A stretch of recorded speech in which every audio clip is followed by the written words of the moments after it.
ನಮಸ್ಕಾರ ವೀಕ್ಷಕರೇ, ಕಲ್ಪತರು ನ್ಯೂಸ್ಗೆ ಎಲ್ಲರಿಗೂ ಆತ್ಮೀಯವಾದ ಸ್ವಾಗತ.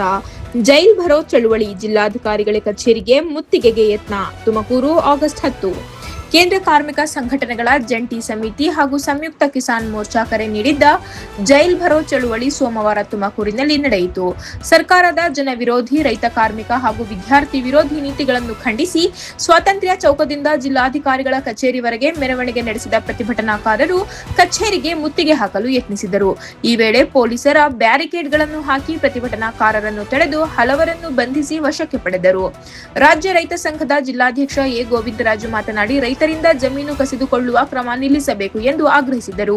ಸಿಐಟಿಯು ಜಿಲ್ಲಾಧ್ಯಕ್ಷ ಸೈಯದ್ ಮುಜೀಬ್ ಕಾರ್ಮಿಕರ ಸಂಹಿತೆ ಹಿಂಪಡೆಯಬೇಕು, ಕನಿಷ್ಠ 42,000 ರೂಪಾಯಿ ವೇತನ ನಿಗದಿಪಡಿಸಬೇಕು ಹಾಗೂ ಗುತ್ತಿಗೆ ಪದ್ಧತಿ ರದ್ದುಗೊಳಿಸಬೇಕು ಎಂದು ಒತ್ತಾಯಿಸಿದರು.